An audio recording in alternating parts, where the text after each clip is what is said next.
Assalamualaikum warahmatullahi wabarakatuh. Halo semua, perkenalkan nama saya Rizky Najib Makarim dari Biologi FIPA UI 2017, kelas Fisiologi Biota Laut. Nah, pada video kali ini saya akan mencoba menjelaskan bagaimana sih cara kerang hijau ini beradaptasi pada habitat berarus kencang. Nah, simak baik-baik penjelasan berikut ya. Nah, sebelumnya kita mesti kenal dulu nih dengan si kerang hijau ini. Jadi, kerang hijau atau nama ilmiahnya itu adalah Pernafelidis, itu termasuk dalam famili Mycelidae dan kelas Bivalvia. Dan kerang hijau itu merupakan kerang besar dengan cangkang halus memanjang yang bentuknya khas. Biasanya bentuknya itu asimetris dan memiliki sepasang cangkang yang ukuran dan bentuknya itu sama. Dan warna hijaunya itu berasal dari lapisan Perostracum yang dimana lapisan Perostracum itu merupakan lapisan organik tipis yang letaknya paling luar. Dan warna hijau tersebut itu akan semakin kusam atau hingga coklat ketika kerang ini semakin dewasa. Dan biasanya warna hijau ini tersisa di bagian tepi atau margin pada cangkangnya. Dan kerang hijau itu sering dibudidayakan dalam industri perikanan maupun aquaculture untuk kebutuhan konsumsi atau komersil. Nah, kerang hijau ini itu biasanya ditemukan pada ekosistem intertidal berbatu dan subtidal dangkal, atau ringkasnya itu adalah biasa ditemukan pada habitat yang terendam air laut. Dan kerang hijau itu dapat kita temukan menempel pada substrat keras maupun substrat yang berlumpur.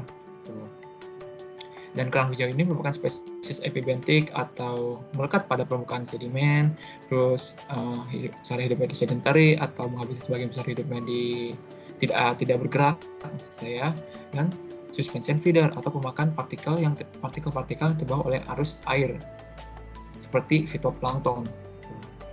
Dan kerang hijau bisa melekat pada substrat yang keras seperti beton, kayu maupun besi itu berkat adanya struktur benang bisus.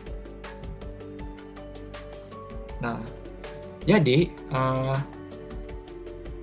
kerang hijau bisa beradaptasi pada habitat berarus kencang berkat adanya benang bisus.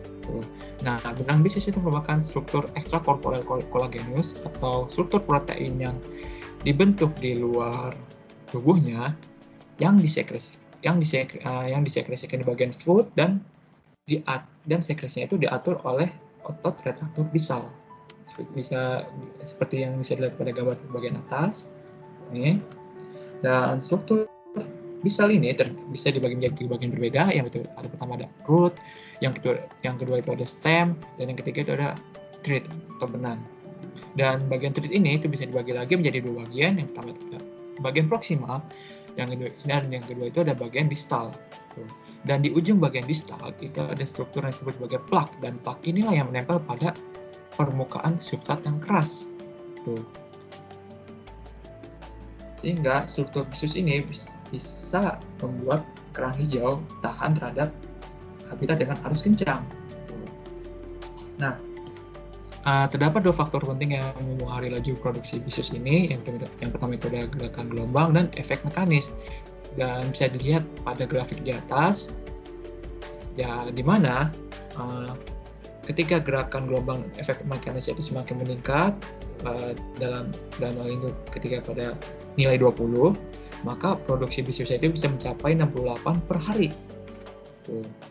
Tapi lama-kelamaan itu akan menurun produksinya seiring dengan meningkatnya gerakan gelombang dan efek mekanis. Dan hasil penelitian terhadap kerang pasca larva atau kerang juvenile itu ternyata memiliki peningkatan kolonisasi dalam kondisi dengan habitat aliran kencang. Kenapa bisa begitu? Ya tadi berkat adanya produksi bisus. Dan benang bisus itu berfungsi untuk pelekatan moluska pada permukaan yang padat atau substrat yang padat. Dan bisus ini itu fungsinya mirip seperti peredam kejut atau shock breaker, di mana satu bagian itu memiliki struktur yang kaku dan keras, sedangkan bagian yang lain itu memiliki struktur yang lentur atau elastis. Dan ditambah dengan daya tahan atau toleransi yang tinggi terhadap berbagai kondisi lingkungan, kerang hijau ini dapat bersifat invasif dan menjadi komponen utama dalam komunitas fouling atau pencemar. Dan biasanya kerang hijau ini bisa kita temukan mencemari struktur-struktur yang dibuat oleh manusia seperti baling-baling kapal maupun pipa drainase. Tuh.